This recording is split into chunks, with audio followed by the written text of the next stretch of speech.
It's been quite a while since a video like this, but hopefully it'll be a good one. Today we're comparing African fat-tailed geckos to leopard geckos, two pretty common animals you can find in the pet trade. African fat-tails a bit less or so. Leopard geckos come from the Middle East. If you Google reptile, you'll probably see a leopard gecko. They are very cheap, very easy to find, available everywhere, bred all the time, not that difficult to breed, and there are a ton of different variations when it comes to morphs, which are the colors and patterns, and you can even affect the size of the animal through the breeding with stuff like giants and super giants. And then we've got the African fat-tailed geckos, which are naturally just a different color palette with a lot of whites, browns, grays, and earthy colors overall. When leopard geckos are a bit more yellowy, a bit more whitish naturally. Fat tails are found in Africa, mostly West Africa, so a slightly different region, and they do have some differences, but first we can go over the similarities.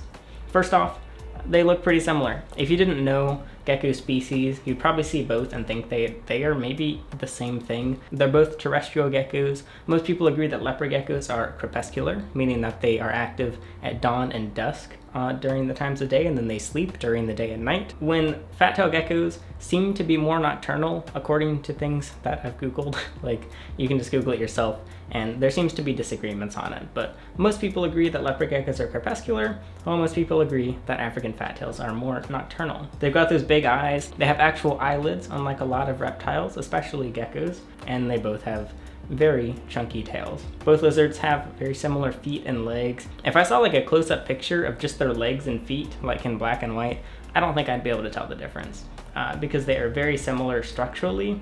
And one of the only differences physically that I've noticed is the fact that fat tails, I think they have slightly cuter faces. They have smaller heads, bigger eyes, shorter snouts, and that to me just makes them a bit cuter. While leopard geckos tend to have slightly more narrow, smaller eyes, longer face, which is still cute, but I'd prefer a fat tail face. They shed very similarly. They've got those same sort of bumps on the back, although fat tails usually seem to be a bit more textured with a little bit more roughness. And they're both often okay with handling, but there are some differences. Like in my experience, I've had way more leopard geckos than fat-tailed geckos come through, because we rehome animals, people give us animals, we sell them. So we've seen probably a couple hundred leopard geckos and only like a dozen fat tails, I think less than a dozen fat tails. So obviously that means that they are more difficult to find and kept less commonly. I think mostly because they haven't been in the trade for as long, and there are fewer variations available right now, so people tend to go to leopard geckos. But because we've had fewer, I can't be for certain about this, but it seems fat tails tend to generally be harder to handle. Again, maybe it's just the people I happen to get them from, but this one is one of the only ones that's actually really okay with handling. We have, I think, one or two others right now, and they're just not big fans of it, and they tend to run as soon as they possibly can. Colors are another big difference. Like I said, fat tails have that more earthy palette. Leopard geckos you can find in pretty much every color imaginable. Solid black, solid white, yellows, oranges, reds, every in between. You can just Google like anything, and there's going to be a leopard gecko that looks like it. That most likely is not photoshopped. When fat tails, they do have some whites and some more blackish variations. This is mostly because leopard geckos have been bred so much that there's just been a lot of different mutations and genetic variations.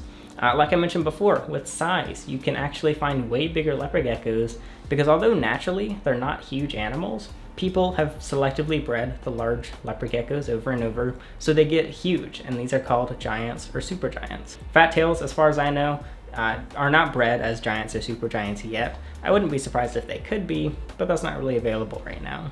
Also, although you can find leopard geckos that are super expensive, it seems that fat tails generally are more expensive once you get past the normal morph, because they are bred less often. And there's that supply and demand side, where although there's not a ton of demand, supply is definitely smaller for fat tails because not as many people are into them yet. I'm sure there are still wild-caught fat tails, but it seems like most are bred in captivity now. I pretty much never see wild-caught leopard geckos, meaning that they are collected from their natural habitat, imported into a country, and then sold. Ideally, generally speaking, I like to go for captive bred reptiles instead of wild-caught, and I would guess that there are more wild-caught fat tails, and so I don't think there's really any wild-caught leopard geckos you can find today, at least in the United States and probably Europe, because they're so easy to find now. When it comes to breeding, they are extremely similar. The primary difference is that leopard geckos reach maturity more quickly. It's normally based on weight when you breed a gecko, especially a female, because you don't want a super tiny animal having these big eggs that may cause it to get egg bound, which is where the eggs get stuck and it can kill the animal. And you want to make sure the animal is big enough to have a lot of nutrition to give both the egg while still keeping itself healthy. Normally for both, you want to wait till they're about 45 to 50 grams or so to make sure that they are big enough. And leopard geckos simply reach that more quickly, normally within 12 months, when fact-tails can take 1 to 2 years, but normally it's under 2 years. Still, that's longer, so it's going to take longer if you want to breed a baby. For both, you kind of starve them for a small period of time beforehand to make sure that they are kind of cleared before they start breeding, because you're going to lower their temperatures to about 69. Once they are at these lower temperatures, then they have a higher likelihood of starting to mate with each other and produce some eggs for you. They both lay eggs, normally just a couple eggs, and they incubate for a similar period of time. They're incubated between 80 and 90 degrees Fahrenheit, and you can actually temperature sex them, which means that they produce as a certain sex based on the temperature, generally speaking. You've probably heard this like with sea turtles, this talked about a lot, where the temperature of the beach that they are bred on, or that they're laid on, affects whether they are male or female. And it's the same with leopard geckos most of the time.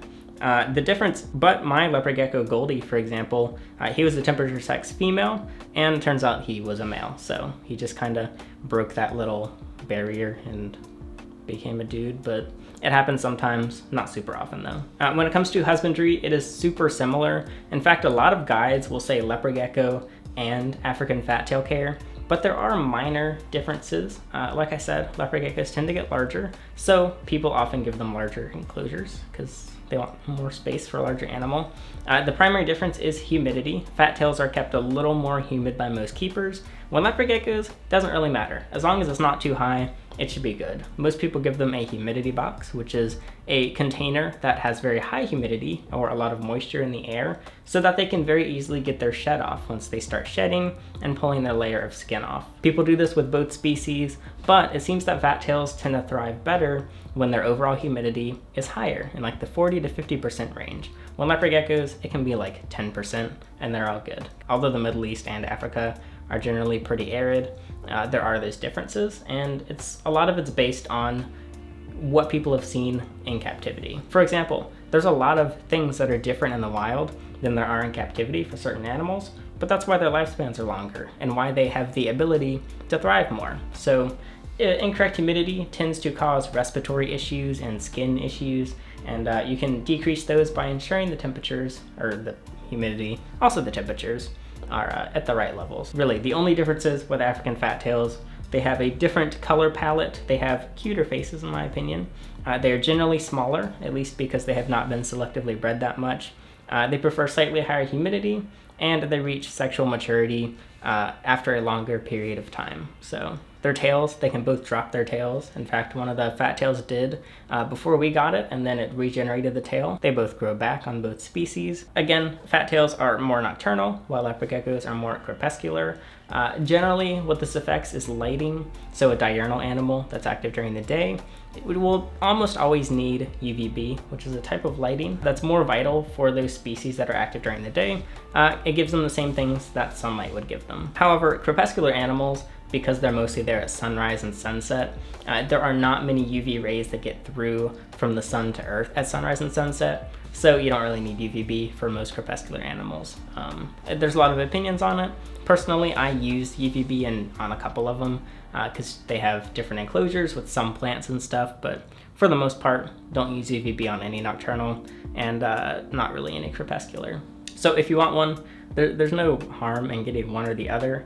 I don't think you'll regret buying one and not buying the other, because they are just super similar. If I could only have one or the other, I'd probably stick with leopard geckos. I wanted a fat tail for a really long time, and now that so many species come in and I get to see so many, I don't really have the interest to keep fat tails personally. Leopard geckos, I'd still like to have a few personally, but fat tails, I'm okay without for now. But again, if one happens to pop up that I really like, maybe I will keep it. What's your opinion on the two species? What did I miss on these differences and similarities? Which do you have and why? Just let me know. Let me know what you think about the species. in the comments. If you want some merchandise, you can buy this hoodie or a bunch of other shirts, hoodies, and sweaters in the link below. Finally, you can support me on Patreon. You can get early access videos, contact me personally, a private Discord server, bunch of stuff you can check out. I've also been live streaming games pretty often, and I'll try to continue doing that. So if you want to see some Stardew Valley live, I just do it to patrons. It's $5 a month, you get everything. And that's everything for this video. So I'm Alex, and thanks for watching.